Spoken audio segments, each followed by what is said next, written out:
Welcome to the Land Your Bet Sports Betting Podcast. Merry Christmas to all. We're coming here with 5 games on NBA Christmas Day. So we're just get right into it. I'm just going to talk really quickly about the record and how we did on Saturday. Not awesome. 2-4. One of those was a ladder that we lost as well. I counted it. Only lost 0.3 units on that. And we're still up because we hit the core bet of Mr. Dean Wade to go over 5.5 boards. But got the Memphis game right. Lost the Chicago game. Don't know what to tell you guys. Completely missed that. I don't know how to predict that the Bulls, who were surging, were going to lose to the Cavaliers, who were played nobody, but that's how the NBA goes sometimes. And then Clint Capella did go over, even though Onyeka Okongwu played. I should have probably just stayed away from that because he was hurt, and that meant that Clint Capella had to play the minutes, and that's why he got there. He got all the minutes, played really well in that game, and they still lost to Memphis, who won. Bismack also played really well. Didn't know he was starting. Got that notification a bit late myself. If I had known, I also would have stayed away with it from it. But now we know a bit more about the lineups moving forward here. Just a quick look at the season record. 65-54, plus 4.7 units on the season. Again, with those player props, I'm bringing you 5 of those here in this video. So we are 49-37, 11.4 units up on the Playa props right now. So we're going to stick to those as well. Went 1-1 with the sides, lost 0.1 units, not a huge deal. Let's get into what I like here for Monday. So you guys can look at this, watch your games, and hang out with your family. We got Julius Randle to kick things off, under 13.5 rebounds and assists for Jay Randle. In that matchup with the Bucks, I'm terrified of the points because he could randomly just decide he's going to go off, and he's probably going to shoot at least 20 times, if not 24-ish times in this game. So I'm not really looking at the points, but that does help me feel better about a lack of assists, of which he has not had many lately. So looking at the exact reasoning here, matchup with Giannis is not fun. And what it means really is when he's guarding Giannis, that means there's less chance for rebounds because Giannis is probably shooting the ball, or he's picking for somebody else and screening, putting Randle in a tough spot to decide if he's going to stick with Giannis or if he's going to guard the ball handler. So not a great pick and roll defender, I should say, for Julius Randle. So that's a big part of the reason that he's not going to enjoy, once again, guarding Giannis for the majority of this game. Without Mitch Rob in there, he's also not going to have any relief from being able to guard Giannis. And that's really what happens when the second unit comes in for each team, right? Like, so Mitch Rob will come out early in the game in the first quarter, be one of the first subs for this team. Jay Randle stays on the floor with Giannis. Bobby Portis comes on the floor for Milwaukee, right? And Brolo goes off. So the 2 centers for the Knicks and Bucks go off. And now, normally what will happen is a guy like Isaiah Hartenstein will come in for the Knicks, and he can guard Giannis, or they'll put somebody else on Giannis, and Randle can at least guard Bobby Portis.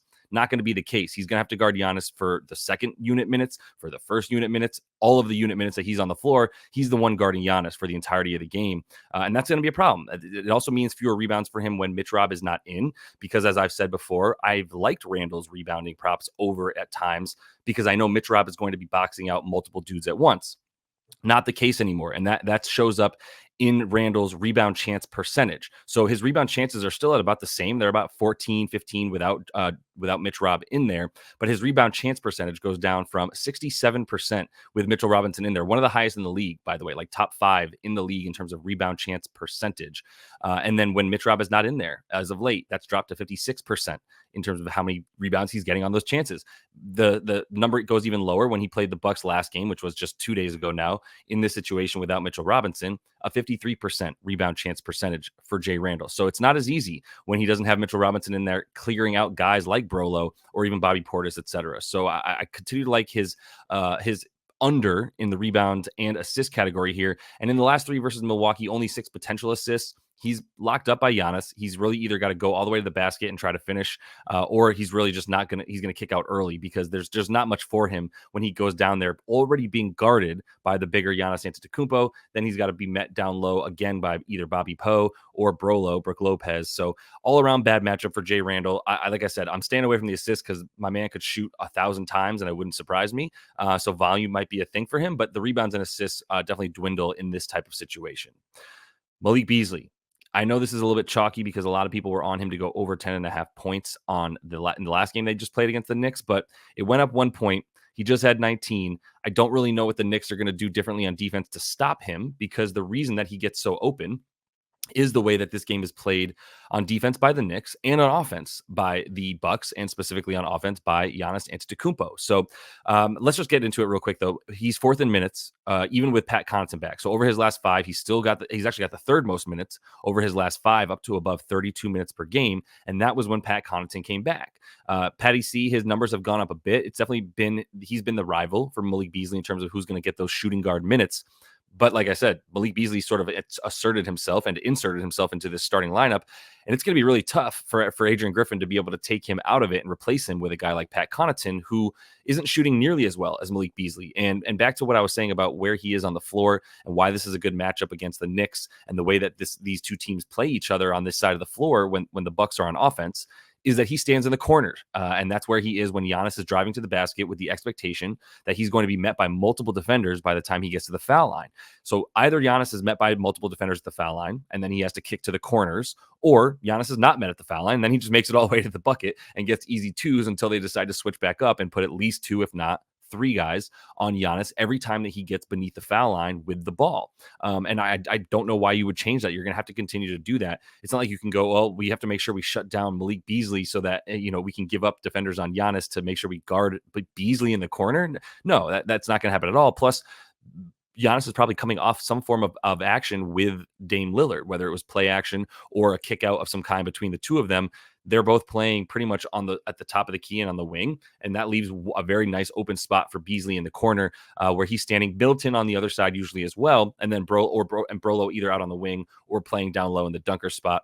Either way, Beasley's just standing in a really good position for him to catch those balls from Giannis coming down the lane. Giannis's potential assists go up against the Knicks compared to what they are on against every other team in the league, or at least on average for him. He's averaging about 9 potential assists a game, and then when he gets up against this team in the Knicks, that goes up to 11, because they're one of the few teams that are decent at stopping him, or at least limiting him once he gets closer to the basket. Mitch Robb not being in sucks, but the shooting guard position is one that's just super vulnerable to the Knicks throughout the regular season. They're fourth. They allow the fourth most points per game to the position, and it is a lot of the strategy that I just talked about that leads to open shots for those players. So bet number 3. Over 20.5 points and assists for Derek White. And we're just going to rinse, recycle, and repeat what we know to be true when Kristaps Porzingis is not in the game. This is a situation, once again, where Boston's going up against the Lakers. Good matchup for point guards, especially scoring point guards, especially scoring point guards who can get into the lane and get to the free throw line. So I've just really got a lot of the same stats I had last time I talked to you guys about this. And it was 19.5 points and assists for him in another good matchup against a team that does give up stats to point guards against the Kings. At the same time, he's done it twice more since we've spoken, where he's gone over 19.5 points and assists without KP in the lineup. So I don't know why I would stop now. He's averaging 27 points and assists per game in the 8 that he's played without Kristaps.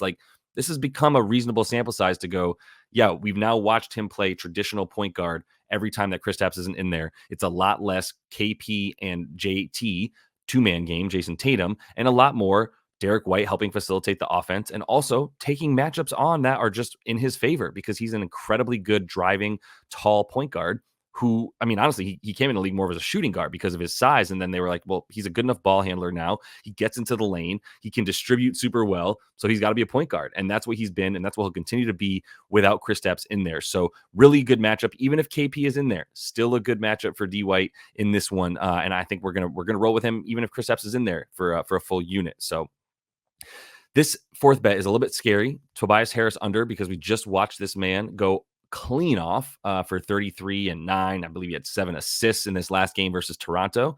But we're going under 26.5 points and rebounds combined for Toby, because it's actually not what he does when JoJo isn't in. And we have to be specific, because we can't really look at Tobias Harris stats from last season when James Harden was on this team, just gobbling up usage, dribbling the air out of the ball.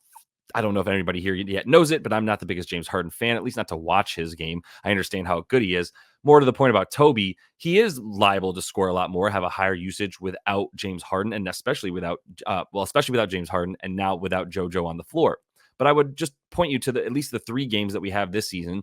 not a humongous sample size, but 3 games that we have to go without JoJo Embiid, Tobias Harris. One of those games against a really good defense in Boston, another one against a good defense in the Pelicans. And he went under in all 3 of these games that he's played without JoJo. So we're going to continue to feel good about the fact that he's actually not helped out by the fact that Joey Embiid isn't there, right? Like with Embiid not in, his usage rate does go up, but his points per game drop, his rebounds per game drop, and his efficiencies completely drop, as we know. Now, he's expected to do a bit more without Embiid. That's why the usage rate goes up, but it hasn't helped him much. And really, the thing about his game this season, especially, is that he's either going to the rim or he's pulling up from 3. There's been a lot less mid-range for him. And look, you're not going to get much going to the rim against this Heat team. Now, I do want to make sure Jimmy Butler is in.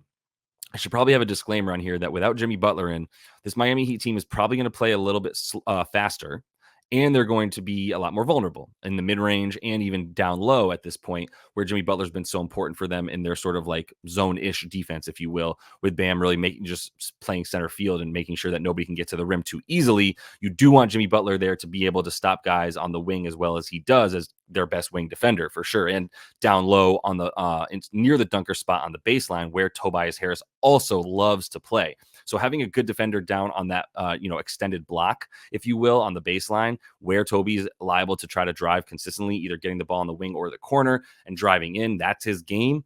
We need Jimmy Butler out there to help stop him. It's not like Jimmy's one-on-one defending him or the majority of the time the lead defender, if you will, on Toby, but he's the secondary defender before Bam is the tertiary defender, playing right at the rim, ready to meet guys like Toby. And Toby scoring a lot of his points are at the rim. All of them are within 10 feet this year. Like most of his shots are either 5 to 9 feet or inside of 5 feet as well. So, or a 3. And he's only actually taken 3 threes a game since in the 3 that he's played without Joel Embiid. He's had very few assist chances as well. I wanted to get the assist in there, but it was only like 2.5, 1.5, and didn't really add much. But we're going to go under 26.5 points and rebounds for Tobias in a matchup versus the Heat that I'm assuming is still going to be pretty slow. They play a little bit faster without Joel, but they also have an awful offensive rating without him, 111-0 rating versus 124 when he's in the game. So everything just is not as easy, obviously, without Joel Embiid on the floor for a guy like Tobias. And I'm going to continue to believe that he doesn't really have what it takes to be a number 1 alpha or even 1B, to be honest, because Tyrese Maxey's the alpha with a 31.5 point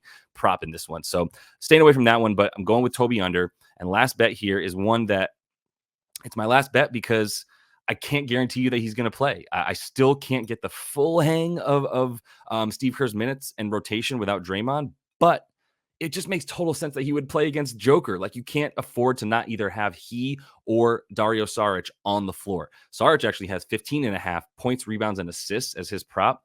I kind of like that too. I just don't know if I can go with both of them, and I'm going to go with Cavon. So cheers real quick. Minutes are the key. We're either going to look fucking dumb, we're going to look awesome in this one, because if he doesn't get the minutes, then yeah, he might have like a 6 point or 3.6 rebound game, 3.4 rebound. It's possible, but I will still say, even in the last 5 games without Draymond, where he has not reached this prop, it's only because he's played 11 minutes, 14 minutes, and 15 minutes in those 3 games that he did not go over. In the 2 that he did, we're talking about 22 minutes and 27 minutes. And he went comfortably over in both of those games, getting 18 points and boards combined against the Blazers, and then going over for 7, or actually also 18 as well, in the other game that he played the necessary minutes against Brooklyn, where he played 27 in that one against Brooklyn. We have another example already of this exact matchup this season without Day-Day, without Draymond Green playing. And Cavon Looney got 27 minutes, or almost 30, in that game. Versus the Denver Nuggets, and he put up the necessary points, rebounds, and assists that we would need for him to get over pretty comfortably over. He had 24 points, rebounds, and assists because he had the 20 points and rebounds combined in that game. And look, it's just that's it. The rebound chances are there, the opportunities are there, the usage is low. They're talking about like 3.5, 4 field goal attempts per game, but his points prop is at 4.5 points, right? And so like he just really needs 3-ish field goals. I mean, 2 would do it because he might also be good for a free throw or 2 in the event that he is fouled around the rim and he's getting those offensive boards and getting putbacks, which is heavily what he's in there for, right? He had 6 offensive rebounds in his last game against a good rebounding team in the Blazers, honestly. Like DeAndre Ayton has done a very good job at limiting his opponent's rebounds consistently and getting a lot of rebounds himself. But Cavon still got his. I expect him to get his in this game as long as he plays he could play 17 or 18 minutes, and I still feel comfortable about this bet because he's gotten 10 points in rebounds combined in one of those games that he didn't get it, but he played 11 minutes and then he played 14 minutes and he had 9 points in rebounds in that game. So we're just talking about a few more minutes in a game that, like, how do you not play? Who's going to guard Joker, right? Like, this is not a Trace Jackson Davis. I don't know if it's a junior or not, but Trace Jackson Davis, it's not a situation for him to be able to come in and defend Jokic, right? And that's the dude, the rook, who's come in and taken Looney's minutes in these last 5 without Draymond, which kudos to Kerr, like wanting to get some young guys minutes, like it's about damn time. But in this situation, it's not one that he can afford to play the young guy who's giving up too much weight and experience to Joker. You've got to play a combination of Sarge and Looney. So I'm looking at both of their props. Looney's just happened to be super low, and like I know that he got more minutes than Sarge. And the last time that these two teams faced, I'm gonna run with it again. So looking back at the 5 bets we have here for Christmas Day, take another sip. I got a little Manhattan that I made here. So Jay Randle, I was completely sober when I made these picks, by the way. Jay Randle under 13.5 rebounds and assists. Malik Beasley over 10.5 points. Derek White over 20.5 points and assists. Love this bet. If Kristaps is out, maybe look at some alt stuff if Kristaps is out as well for Derek White, like 20 plus points, because his points prop is at 16.5. And I do think he's liable to just have about, he could put up 14 shots in this game very easily. And then I'd feel very good about him getting 20 points. Tobias Harris under 27.5 points and rebounds. And Cavon Looney over 10.5 points and rebounds. Merry Christmas once again to all. I'm very happy to say we are over 1,000 followers and subscribers on YouTube. So I really appreciate y'all. Continue to follow along if you would. Subscribe to that page if you're not yet. Please do like the videos as well. That's what the metrics that help me are.